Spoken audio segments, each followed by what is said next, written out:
This is the Pixel 10 Pro Fold, and the last couple of weeks I've taken it everywhere with me. From hot air balloons in Mexico, where I was very scared, to walking around the streets of Shanghai. And I just sat down to write the full review of this thing, but then I realised the Pixel 9 Pro Fold review that I did last year was kind of a preview of this year's 10 Pro Fold. And I say this because it's pretty much identical. The bezels have shrank slightly, there is pixel snap, and you get the IP68 rating, so the phone is protected against dust. If this was Google's first attempt at a foldable, you'd say that it was great, and in fact even if it was a second attempt you would say it was good. But actually it's just quite a lazy year from Google, especially when you have a look at things like the Galaxy Z Fold 7. Like, that is just a more fun foldable to use. And then you can go as far back as the Oppo Find N5 from the start of the year, and I just think that this again is an even better foldable than the 10 Pro Fold. I'm not hating on the 10 Pro Fold, it's an okay foldable, but it does remind me of my constant frustrations with foldables in general. And this is not just a Google problem, this is a folding phone problem. And I'm starting to think, how long do foldables have left? Let me take you back. It's 2018. This is when we got our first look at the new look foldables, and I know a lot of you will think that it was the Galaxy Fold that did it first, but actually it wasn't. It was a company called Royale, I think is how you pronounce it, and they released the Flex Pi. This was not a very good foldable. It folded the wrong way, it was clunky, but it did give us a look at what was to come. But looking at its specs, it wasn't really that far off. Like, that display was almost 8 inches, and the battery was almost 4,000 mAh, which actually isn't that far away from what the Z Fold 7 has now. Not long after the Flex Pi, Samsung gave us the original Galaxy Fold, which I still have a bit of a soft spot for. This basically set the standards for how foldables would be right up until now. And Samsung did get a lot of attention for this phone, and not all positive. Whilst it was impressive, it did break a lot, and it was expensive. But for a first gen product, you could kind of let it slide. You basically got the same cameras as the Note 10 Plus from that year, and you got a phone that folded. Yeah, it was expensive, but it was really cool. And you also then didn't have to compromise on the specs because the battery was even bigger than Samsung's flagship phone. Then over the next few years, foldables slowly got better. They got bigger cover displays, an IP rating which I thought was wild for a foldable on the Z Fold 3. And then came some competition, so Oppo making the display shorter and more one-handable. And Oppo also made the first foldable that had no gap when it was fully closed. But foldables at that point still had a big problem. They were still expensive and they were clunky and heavy. However, Honor changed that with the Magic V2. This finally made foldables thin. It was just 9.9mm thick, and it also made it light. In fact, this was lighter than most slab-style phones that year. And then the foldable that I was waiting for was the Pixel Fold, and Google finally gave it us. And then jumping forward to this year, you had Oppo that almost removed the crease with the N5.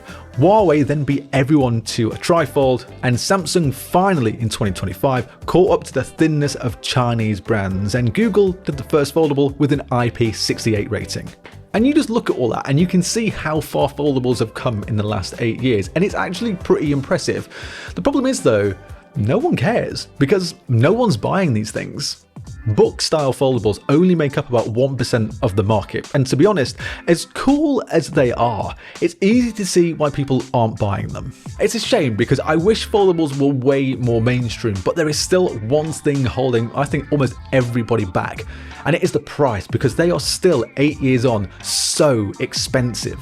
The original Galaxy Fold, when it was released, was close to $2,000, and now in 2025, they have barely got $1 cheaper. The Z Fold 7 this year was pretty much the same $2,000 as the original Galaxy Fold all those years ago. And granted, the Pixel 10 Pro Fold was cheaper this year than the Z Fold 7, but it was still $1,700. And I don't know anyone who would genuinely spend almost $2,000 on a phone. The biggest reason that I still don't think people are picking up foldable phones is that there is just too much compromise. In general, you get a much weaker battery than a flagship slab-style phone, and then the biggest issue I think for almost everyone after the price is cameras. When you fork out $2,000 on a phone, you want the absolute best camera that you can get with no issues at all and no compromise. And on a foldable, you just can't get that. The Magic V5 this year, I think, gave us the closest flagship camera experience you could get on a foldable, with 3 50 megapixel lenses. And while Samsung did give us a 200 megapixel main lens this year, Google gave us cameras that you would see in a phone $1,000 cheaper than the 10 Pro Fold. And if we keep getting given mediocre cameras year after year in these foldables while prices stay as high as they are, and in some places get even more expensive, this is why people just aren't going to pick up these foldable phones. Foldables are in a bit of a weird place right now because they're getting thinner and lighter, which on one hand is really good because that's kind of what a lot of people want, but on the other hand, it limits it to what you can do with these phones. With slab-style phones, you can still do a little bit more with them, and an amazing example of this year was my phone of the year. If I had to give out an award, that was the Oppo Find X9 Pro. This phone had everything: an amazing display, a ridiculous 7,500 milliamp hour battery, and some of my favorite cameras on a phone, and it came in 512 gigs of storage. Like, it had everything.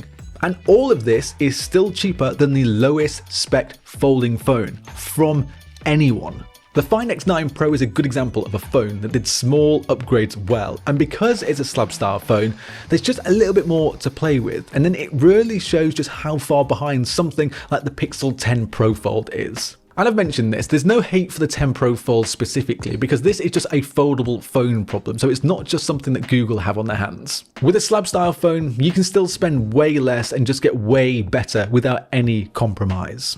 I still think they are the two biggest problems with foldables. You pay more and you have to compromise more, and a phone's cool factor can only get it so far, and sadly that's clearly not enough for most people. People don't want to be spending more money and having to compromise when it comes to foldables, and that's why no one is buying them. I feel like if it wasn't the cameras that were that far behind the flagships, then I think people might be okay with it.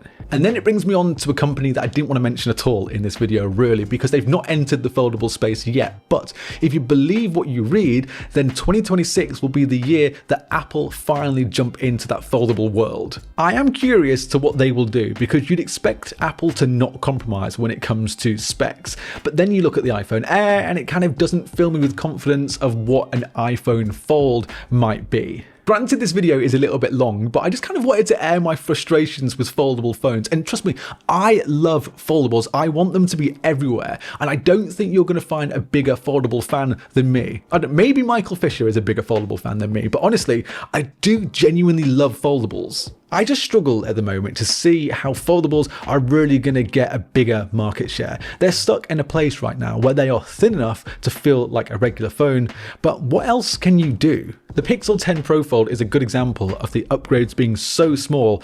It might have been better for Google just to wait another year, or maybe 18 months, and just put a little bit more behind it.